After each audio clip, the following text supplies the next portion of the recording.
Easy rivalers, welcome back to my channel and another episode of MVP Every Match. Advanced hero or villain guides that will help you carry in your ranked games, from a grandmaster player to you. Invisible Woman, aka Sue from HR, just landed, and this character is pretty busted, I'm not gonna lie. She's well cheeky. Sue has the capability to carry because of her survivability, great healing, a crazy ult, and pretty decent damage. However, you might be playing her wrong. Stick around to the end of this video where I go 31 kills, 7 deaths, 12 assists, and 31k healing in my first ever ranked game as her. As she's a new character, I want to very quickly run through her abilities with you. If you're already in the know, feel free to skip to tip 1. I won't be offended. Okay, so starting with her primary fire, her left click, is Orb Projection. Orbs that pierce heroes and return to Invisible Woman after reaching the maximum distance. They damage enemies and heal allies. Next up, we've got her right click, which is Guardian Shield. It generates a force shield in front of a selected ally. The shield can block damage and provide healing over time to nearby allies. Enemies that pass through the shield are slowed. Moving on to her shift ability now, Psionic Vortex. Gather psionic energy and then cast it. Upon hitting a target, seen, or pressing the ability key again, it erupts into a psionic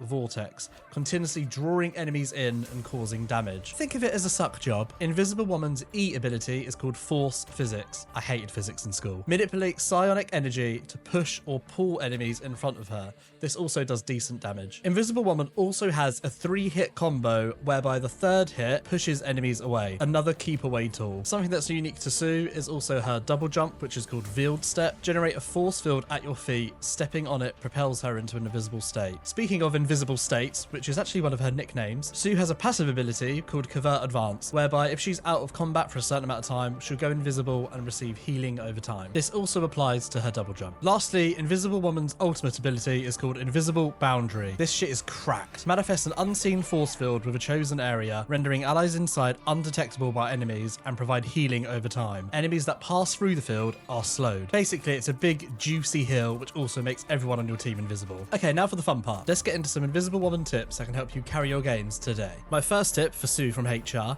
is all about her shield. So as we know, her shield adds a heal over time on the person you put it on, and also any ally that walks through it. It also slows enemies that walk through, so you need to be spamming this shield as much as you can and putting it in loads of different positions to help your teammates. If you see a teammate that's critical, as well as healing them normally, use your shield on them for some additional healing over time. The healing radius is actually very generous, and it's represented by a swirly circular animation around the shield. My next tip is all about your position. You need to position yourself so your heal bounces back for twice the healing on a teammate, and also for the extra damage on enemies. Try your best to line yourself up behind allies and enemies in a straight line. This way you'll be getting the most out of your healing and your damage. Invisible Woman's primary attack actually has a range of 30 meters. So if you're sat at 20, 25 or 30 meters, then when you use your primary attack, the first initial hit and the bounce back hit will hit at the same time, which could give you higher burst healing and higher burst damage. For this next tip, I want to talk about Sue's double jump. Her double jump is surprisingly hard to read. You go invisible a lot quicker than it seems, and the enemy can't see which direction you double jump in, which is really nice. Jump in one way and then double jump the other way to keep them guessing. You'll be surprised at how much you can escape using this method alone. Do not underestimate her double jump. It's crazy. Right, let's talk about Invisible Woman's push and pull ability. I like to think of her push as a defensive tool and her pull as an aggressive tool, unless you're trying to boot them off the map, in which case, get them out of here. Try and use your push as an anti-dive tool and try not to throw it out randomly. Push away, then double jump to escape. One of the best things, as I've mentioned before about this character, are her escape tools. It might feel weird, but try learning the muscle memory of pushing,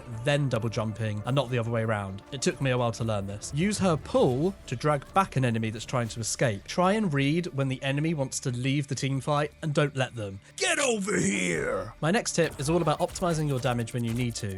Your best damaging combo is to pull your enemy into your shift ability, and not the other way around. Otherwise, it's a bit too easy for the enemy to escape. Sue does a surprising amount of damage when you pair these two abilities with some spamming of her primary fire. Don't be afraid to get a bit aggressive. She's got decent damage. Also, when you pair this with the fact that she's really good at escaping, she's a hard opponent to come up against in a 1v1, even as DPS. Okay, this next tip is a really important one, as it doesn't tell you about this anywhere in the game. Well, I don't think in their website either. Invisible Woman's shift ability, her sucky sucky, can actually drag flying characters to the ground. To do this, you need to press shift again after casting it. This is a really useful counter to those pesky mosquitoes in the sky, especially in the current storm meta. For my penultimate tip, I want to talk about her ult. Invisible Woman's ult is very similar to Luna Snow's. This ult does enough healing to tank a lot of ults in the game. In the same way you'd use Luna's ult, counter enemy ults and interrupt their aggression, or use it to initiate a fight that you know you can win. However, the former is better, as it's a massive counter tool. Okay, and for my final tip, saving the best one till last,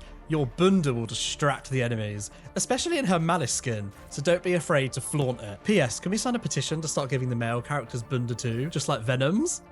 If you can put all of these tips into practice, especially the last one, I promise you'll see improvements with your Invisible Woman. You might want to try one tip at a time during each match, and you'll be an Invisible Woman wizard in no time. I hope you've enjoyed the video up until now, and if you've learned at least one thing, please drop a like and subscribe to the channel. Also, feel free to leave a comment below for any extra Invisible Woman tips I might have missed. As always, I hope you laying it down in your ranked games. Unless you come up against me, please let me win. Okay, here's that ranked match that I mentioned earlier, where I go crazy on Invisible Woman. Enjoy. Come on then, Little Miss Pookie. Let's see what you're made of. I don't know whether I should like go for a big healing game or like equally if I should go for big assists and kills. Like I don't know where she sits in the meta.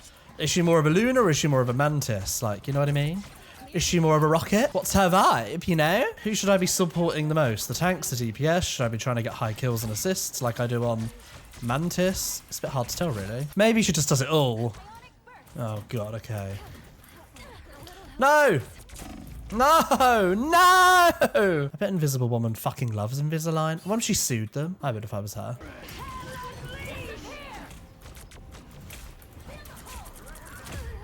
Oh my god. I still don't know the best use case for her ult because like people can just walk in it and see the enemies. It gives them a slow, but like how bad is the slow? You know what I mean? So to heal yourself, you need to double jump and then you get healing over time. As long as someone doesn't guess where you've jumped. It's quite obvious to track you though. But when you jump, the tracking is so obvious. I don't think it's going to be that hard to like shoot her when she double jumps. You can see where she's going. A little bit of healing over time. Oh, it's actually pretty lit. Oh my god, I was going to say, surely we kill this geezer. You can't put a shield on yourself. That's kind of crazy. There's no button for it. I guess you can use a shield that you give to a teammate. But still, you can't place it on yourself. I find that a bit weird. Oh, actually, you can't read the double jump. The disappear animation comes out pretty early. So it's actually really hard to read the double jump. I like that. Wait, do we hold them here, maybe? Let's give her a shield and then use it. There you go. I guess that's a play. You give someone else a shield and then just use it yourself. I thought her shield would follow your teammate. It doesn't. It just stays in place. I don't know about that. I thought it'd be cool if it gave them like a force field in front of them and it followed them. Maybe that'd be OP. I don't know. I'm not a character designer. They probably thought about that, to be fair, and thought, no, that's too much. All right, we'll disappear too. No, nobody's fighting anyone. We're all just spamming. Yeah, let's go in. Come on, guys. Let's get... Oh, you really slow down. Wow, okay. That's kind of lit. I wasn't expecting the slowdown to be that severe. Oh my god, you really slow down a lot. She's shaping up to be an okay game. She doesn't get that many assists. I noticed I get a lot more assists on Mantis. I think she plays like a Mantis. Or maybe she plays more like a Luna, where you do damage where you can, but you don't prioritize it as much as you do like on Mantis, for example. I think I'm going to play her similar to I play Mantis. Like, I'm not going to be scared to like take a fight if I need to, because she's got a good kit for killing. Maybe my shield should just constantly be out. I don't think the cooldown is massive, so I might as well have it up, right? Oh god. I wanted to put it on them to like force a push and get aggressive because then it'll be massively slowed, but... Oh, disappear plus vortex field might go crazy actually. Now I think about it. Come here. I'm reloading. No way she gets away. Okay, someone's the better Invisible Woman. What the hell? Oh, she actually is as well. She's 21, 2, and 11. Oh, did I block that with my shield? Wait, that was lit. Oh, that was crazy, no? He's gonna do something cheeky, I can tell. Oh, he's already being cheeky. Push him away. Oh, absolutely huge. Oh, God. Oh, God. Okay, nice, nice. We're gaming. We're so gaming now. Oh, that pool is pretty big. Oh, God.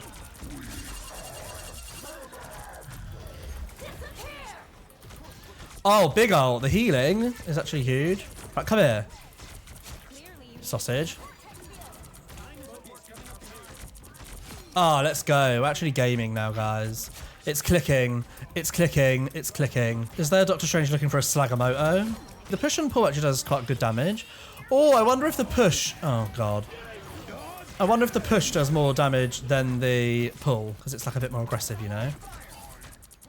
Crazy from him. Let's go. Nice. Oh, I tried to double jump. Oh, my God. Okay. Let's go. Oh, this character's amazing. This character's really fun. I want the MVP so bad. Who knows, though? Our team did pop off. Oh, yes! The first game and we get MVP. Let's go. And 31k healing. Insane.